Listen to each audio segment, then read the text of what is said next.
وصدق رسوله النبي الحبيب الكريم ونحن على ذلك من الشاهدين والشاكرين والحمد لله رب العالمين. وبعد. Hadirin kaum muslimin jemaah Jumat yang dimuliakan Allah, tujuan utama dari diterapkannya syariat ini di dalam Islam, kata para ulama, adalah untuk meniadakan praktek kezaliman, baik yang berbuat ataupun yang menjadi korban. Dalam hadis yang sahih Rasulullah menyatakan, unsur akhaka zaliman aw mazluman, tolonglah saudaramu, apakah dia orang yang berbuat zalim ataukah dia orang yang menjadi korban dari kezaliman. Para sahabat bertanya, ya Rasulullah, hadzal mazlum, kami paham bagaimana membantu orang yang terzalimi, tapi untuk orang yang berbuat zalim itu menolongnya bagaimana? Iban cara dan belum orang yang berbuat zalim. Apa kata Nabi? Antum sika biyadihi, engkau pegang tangannya, engkau tahan keinginannya dari berbuat zalim. Ini bisa. Maka hadis kursi yang tadi kita bacakan di awal Jumat, Allah sendiri menyatakan, Inni haramtu dzulma ala nafsi, saya telah mengharamkan kezaliman itu pada diriku sendiri. Kalaulah ada sesuatu yang berhak berbuat zalim, maka sungguh Allah yang paling berhak berbuat zalim, karena semua adalah miliknya. Tetapi saya sendiri mengharamkan zalim itu pada diriku. Faja'altuhu bainakum muharrama, maka aku jadikan perbuatan zalim di antara kalian juga hukumnya haram. Fala tadhalamu, maka janganlah kalian saling berbuat zalim, janganlah kalian saling menzalimi. Konsep sederhana tetapi sulit dipraktikkan. Makanya syariat ini datang untuk mengatur sedetailnya, mulai dari kezaliman tertinggi ketika kita berbuat aniaya kepada Allah dengan mengabaikan aturan dan larangannya, sampai kepada kezaliman yang terendah, yaitu berbuat zalim kepada diri sendiri. Maka Allah menyatakan, inna syirka la zulmun azim, sesungguhnya perbuatan syirik adalah kezaliman yang paling dahsyat. Zalim karena dia menzalimi hak Allah Ta'ala, Allah yang menciptakannya, Allah yang menjamin rezeki untuknya, tiba-tiba dia menyembah sesuatu yang lain. Sama seperti kita punya rumah sewa, rumah kos, ada yang tinggal di sana berhari-hari, berbulan-bulan, bertahun-tahun, giliran bayar sewa kepada orang lain. Dulu di musim haji juga terjadi demikian. Setiap jemaah itu dititip pada maktab-maktab tertentu.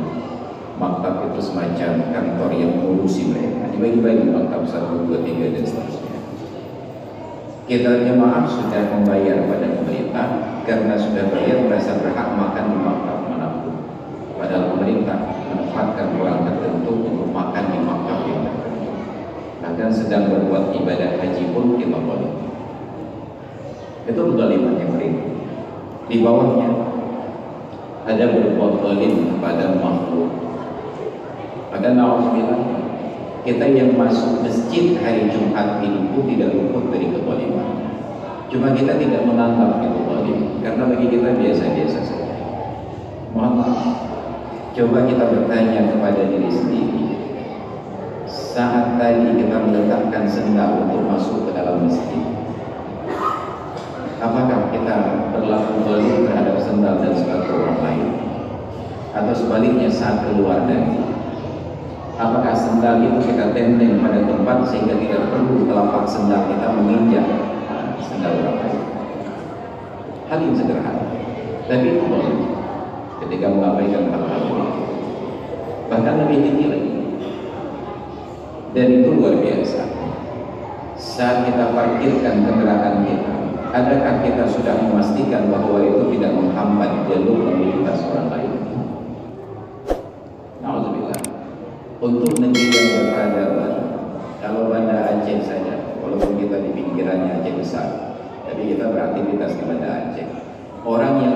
akademik dan berpendidikan tinggi saja tidak paham tentang hal demikian, maka jangan tanyakan kepada orang seperti saya yang tinggal di Cekul.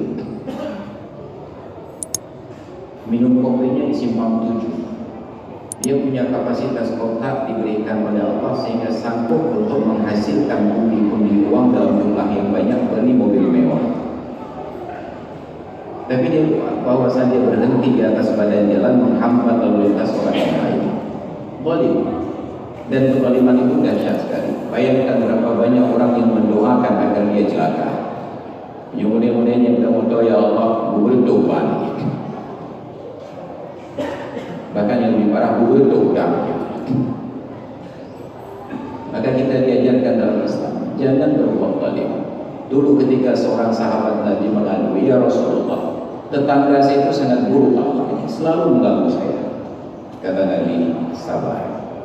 Ya Rasulullah, saya tidak sanggup bersabar lagi. Kata Nabi, kalau engkau tidak sanggup sabar lagi, maka keluarkan semua perobotan di dalam rumah, letakkan di tepi jalan. Kulkas, rice cooker, beranda, kursi, pinggan, lemari, duduk di jalan. Melihat intonasi bicara Nabi, dia tidak lagi bertanya. Dia pulang ke rumah mengajak istrinya gotong royong memindahkan perabotan rumah tangga ke tepi jalan. Tetangga yang zalim tadi memperhatikan, oh dia juga tega. Setelah perabotan di pinggir jalan, dia duduk untuk menjaga agar tidak hilang atau tidak dirusak. Setiap orang yang lewat di jalan bertanya, kenapa Anda letakkan semua perabotan ini di tepi jalan? Berceritalah dia, karena saya punya tetangga yang buruk akhlaknya, saya mengadu kepada Nabi dan Nabi sarankan seperti ini. Maka orang yang lewat yang mendengar cerita ini memaki-maki dan laknat. Tetangga celaka, humor, laknat ya Allah. Tetangga ini memperhatikan setiap orang yang lewat bertanya, mendengar cerita dan melaknat, dia tidak tahan atas laknat-laknat ini. Lalu dia tanya tetangga aja, Pak, Bu, silahkan masukkan kembali perabotan Anda dan saya tidak akan mengganggu Anda lagi. Hai Allah laknat juga terapat banyak borok. Pengajaran luar biasa dari Rasulullah untuk menceritakan kezaliman yang kita terima kepada orang lain cukup menunjukkan apa yang sudah terjadi. Nah pertanyaan, kita yang parkir sembarangan tersebut pernah tidak berpikir bahwa Allah orang lain sedang melaknat kita? Tiba-tiba anak kita yang sehat menjadi sakit, harta kita yang banyak berkurang drastis, keberkahan harta dicabut, pangkat dan jabatan dicopot. Nauzubillah, ada banyak sekali perkara untuk menunjukkan bahwa kita sedang dilaknat oleh Allah Subhanahu wa taala. Inni haramtu dzulma 'ala nafsi faj'altuhu bainakum muharrama fala tadhalam. Ini prinsip dasar dalam syariat. Sampai urusan ibadat pun kita di dalam masjid.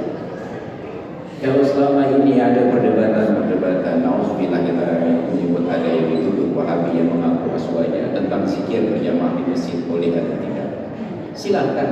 Tapi prinsip dalam Islam, fala tadhalamu, jangan kalian berbuat zalim. Ketika kita ingin berzikir, pastikan zikir kita tidak menzalimi orang lain. Pakai referensi yang kita pelajari di daerah-daerah di pesantren-pesantren, mengaji dengan suara besar, menghidupkan mikrofon di tengah malam, kajian lebih hadir. Tapi seolah-olah kajian itu tertutup. Maka begitu ada orang yang merasa terzalimi, ingin istirahat malam tapi terganggu oleh bunyi-bunyian yang keras ini, datang lalu bedai-bedaihan boleh-boleh. Ini terjemah. Kita bukannya sadar atas perbuatan zalim, malah berbuat zalim lebih berat lagi. Kita tidak gini menjadi orang zalim.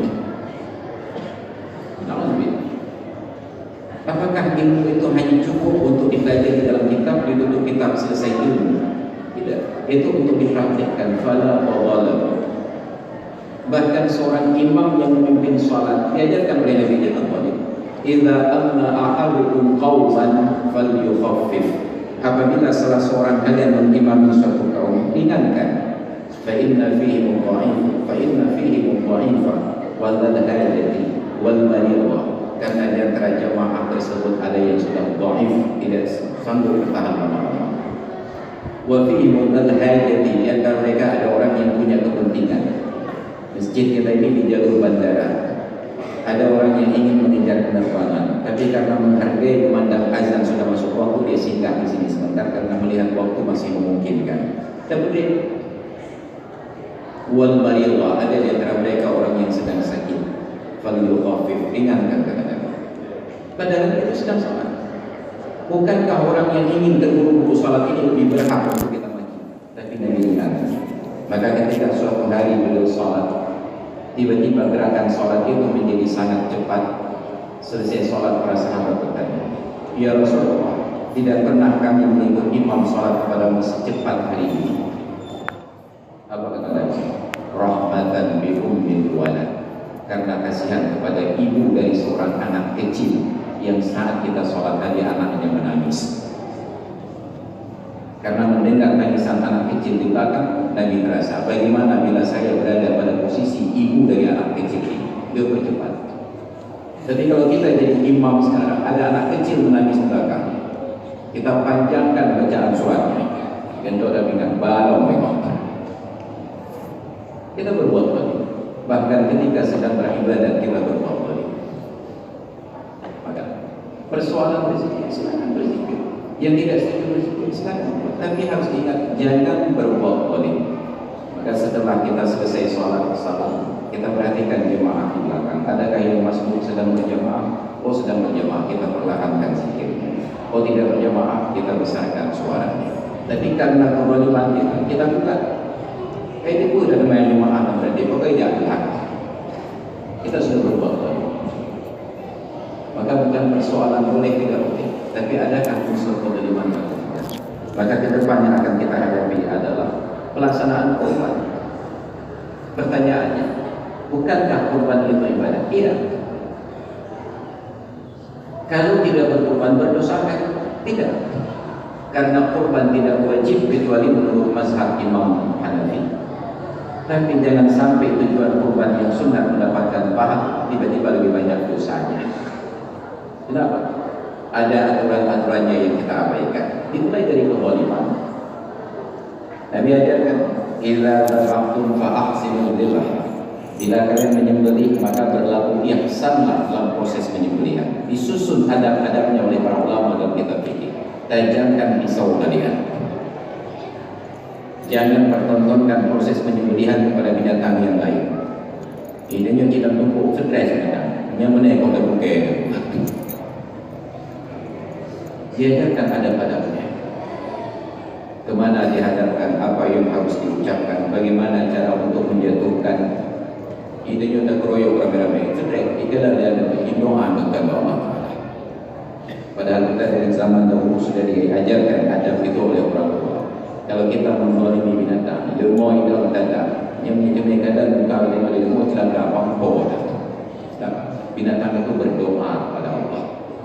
Maka orang-orang yang dalam kapasitas kehidupan muamalahnya dengan makhluk sampai pada derajat yang tinggi, mereka tidak akan menyakiti makhluk yang lain, apalagi menyakiti manusia. Tapi kalau ada orang yang mengaku praktek suruhnya tinggi, tasawufnya tinggi, tapi orang tersinggung dengan keberadaannya, patut dipertanyakan kembali apa yang sedang ia pelajari. Mau binatang menjadi diajarkan dalam Islam. Ada yang lebih dahsyat karena sekarang penyembelihan kurban kita dalam sistem kepanitiaan, saya sangat khawatir. Hampir setiap panitia kurban yang saya ajak diskusi, 90% lebih praktiknya tidak sesuai dengan ketentuan. Kenapa? Karena diajarkan oleh para ulama, dasar hukum kurban itu sunnah, tapi bila salah ucap menjadi wajib. Kalau sudah menjadi wajib, maka tidak ada hak pada kurban itu selain untuk fakir dan miskin. Pemilik tidak boleh orang kaya dan pemilik. Saya gali dalam beberapa referensi, tulisannya sama, matanya sama. Fama yaqa'u fi alsinatil awami katsiran min syira'ihim ma yuriduna at-tadhhiyata bihi min awailis sanati wa kullu man sa'alahum anha yaquluna hadhihi udhiyatun ma'a jahdihim bima yatarattabu 'alayhi min al-ahkam yasiru bihi udhiyatan wajibatan yamtanu 'alayhi akluha.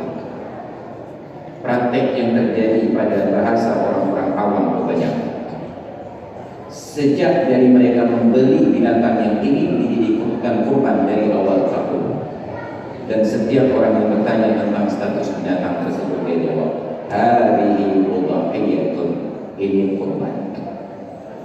Ma'ajahdihim bima yatarattabu alaihi minal ahkam, padahal dia tidak tahu implikasi hukumnya akibat dari ucapan tersebut.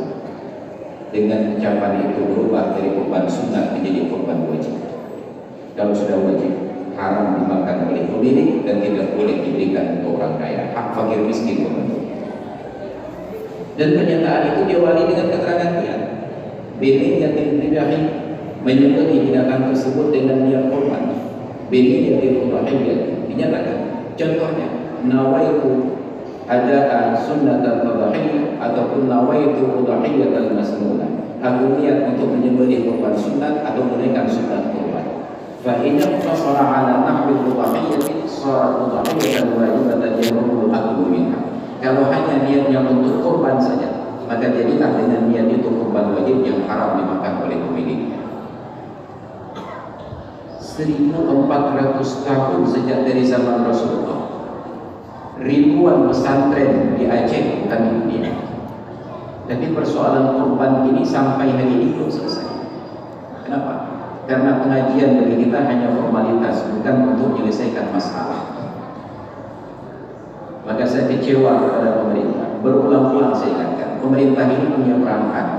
Ada Dinas Syariat Islam, ada Majelis Permusyawaratan Ulama Provinsi dan Kabupaten Kota sampai kecamatan, ada Kementerian Agama dari tingkat provinsi sampai kabupaten, tingkat kecamatan dan kabupaten. Kalau untuk haji kita bimbing manasik sebelum berangkat, pertanyaannya, ketika akan berkurban, kenapa tidak ada bimbingan sama sekali? Saya hubungi kawan-kawan yang punya akses tersebut. Kenapa tidak menjelang pelaksanaan ibadah kurban? Kita sudah bersedia mengeluarkan biaya 2,5 juta sampai lebih, tetapi tidak ada panduan tentang tata laksananya. Tidak berkurban tidak berdosa, tiba-tiba saat kita berkurban kita berdosa. Fala tadhalamu, jangan kalian saling berbuat zalim.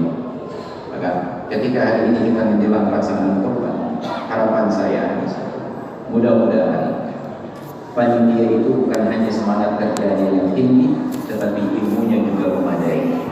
Bila hanya semangat tidak punya ilmu, minta agar dilibatkan seorang yang mengerti, dan mudah-mudahan yang mengerti tersebut menjalankan sesuai dengan amanah ilmu, bukan sesuai dengan nafsu.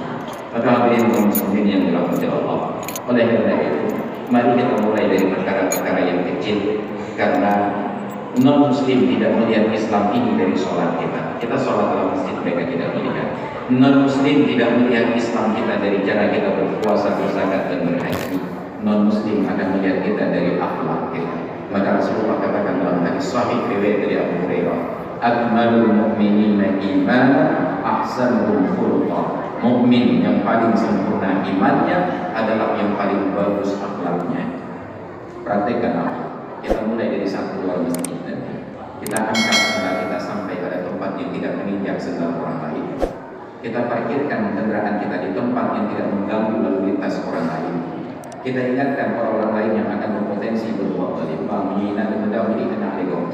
Ingatkan agar tidak ada orang yang saling mendoakan untuk keburukan.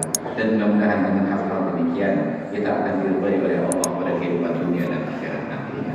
Amin ya rabbal alamin. Terima kasih atas